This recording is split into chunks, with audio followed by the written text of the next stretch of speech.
ओम नमो भगवते वासुदेवाय। श्री आषाढ़ महात्म्य कथा 9वां अध्याय। सूत जी बोले, हे शौनकादिक ऋषियों, पिछले अध्याय में आपने सुना कि धनपाल का हृदय पूर्ण रूप से बदलने लगा था। उसने एक निर्धन विधवा और उसके बालक की सहायता की। राजा धर्मवीर ने पूरे राज्य में अन्नदान का महोत्सव प्रारंभ करवाया और धर्मपुरी में दया, सेवा और भक्ति का वातावरण बन गया। किंतु भगवान श्री हरि चाहते थे कि केवल मनुष्य ही नहीं, समस्त प्राणियों के प्रति भी करुणा जागृत हो। इसीलिए उन्होंने एक ऐसी लीला रची जिससे पूरे राज्य को गौ सेवा का वास्तविक महत्व ज्ञात हो। आषाढ़ मास अपने मध्य में पहुंच चुका था।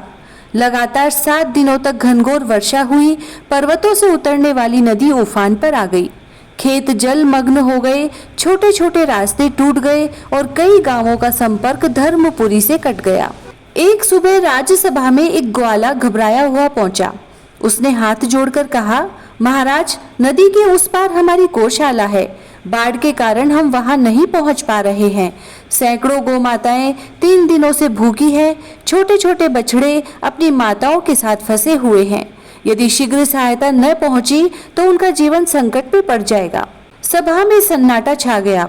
राजा धर्मवीर तुरंत सिंहासन से उठ खड़े हुए। उन्होंने कहा, जिस राज्य में गौ माता संकट में हो, वहां राजा का राजमहल में बैठना उचित नहीं।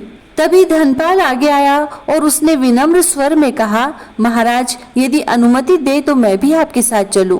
पहले मैं धन का सेवक था, अब मैं धर्म का सेवक बनना चाहता हूँ। राजा मुस्कुराए, धनपाल, आज तुम्हारी परीक्षा नहीं, तुम्हारा सौभाग्य है। चलो, हम सब मिलकर गौ माताओं की सेवा करेंगे। उसी समय गांव की पूजनीय दादी कावेरी भी वहां पहुंची। उन्होंने गौरी, सुभद्रा और गांव की अन्य महिलाओं से कहा, बेटियों, पुरुष गौशाला तक पहुंचेंगे, पर हम भी पीछे नहीं रहेंगे।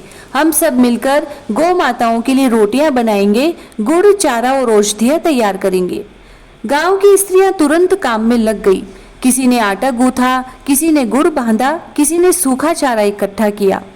दादी कावेरी बोली, याद रखो, गौ सेवा केवल पुरुषों का कार्य नहीं, पूरे परिवार का धर्म है। उधर राजा धर्मवीर, धनपाल, सैनिक और कई ग्रामीण नावों में बैठकर नदी पार करने लगे। नदी का वेग अत्यंत तेज था। अचानक एक नाव डगमगाने लगी। उसमें रखा चारा पानी में गिरने लगा। धनपाल बिना अपनी जान की चिंता किए नदी में उतर गया और चारे की बोरियां बचाने लगा। सैनिक बोले, सेठ जी, पहले अपनी जान बचाइए। धनपाल ने उत्तर दिया, यदि आज गौ माताएं भूखी रह गई तो मेरा जीवन किस काम का। राजा धर्मवीर यह देखकर अत्यंत प्रसन्न हुए। जब सभी लोग गौशाला पहुंचे तो वहां का दृश्य देखकर उनकी आंखें भर आई। छोटे छोटे बछड़े अपनी माताओं से चिपके खड़े थे। कई गौ माताएं कई दिनों से भूखी थी। जैसे ही उन्होंने लोगों को आते देखा, वे शांत स्वर में रंभाने लगी। गांव की महिलाएं भी थोड़ी ही देर में वहां पहुंच गई। सुभद्रा ने अपने हाथों से पहली रोटी एक वृद्ध गौ माता को खिलाई, बछड़ों को गुड़ खिलाया।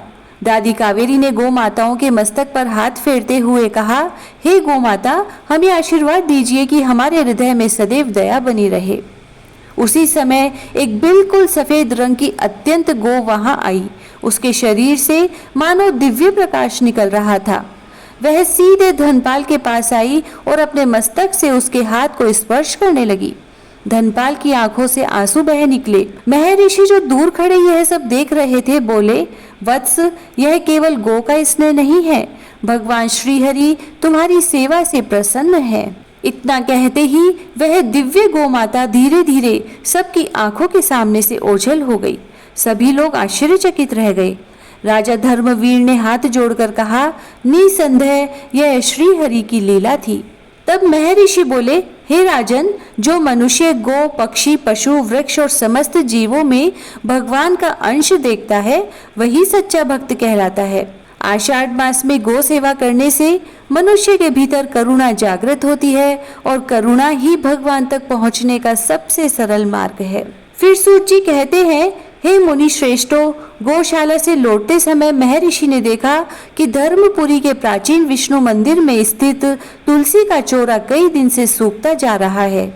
महर्षि गंभीर हो गए। उन्होंने राजा से कहा, राजन, यदि तुलसी की सेवा में लापरवाही हुई तो यह केवल एक पौधे का सूखना नहीं होगा, बल्कि लोगों की भक्ति भी धीरे धीरे क्षीण होने लगेगी। यह सुनकर राजा धर्मवीर ने तुरंत सभा बुलाने का आदेश दिया। हे ऋषियों, अगले अध्याय में मैं आपको तुलसी माता की महिमा, तुलसी सेवा का रहस्य और भगवान श्री हरि की अद्भुत कृपा का दिव्य प्रसंग सुनाऊंगा। इति श्री आषाढ़ महात्म्य में 9वां अध्याय संपूर्णः। जय श्री राधे।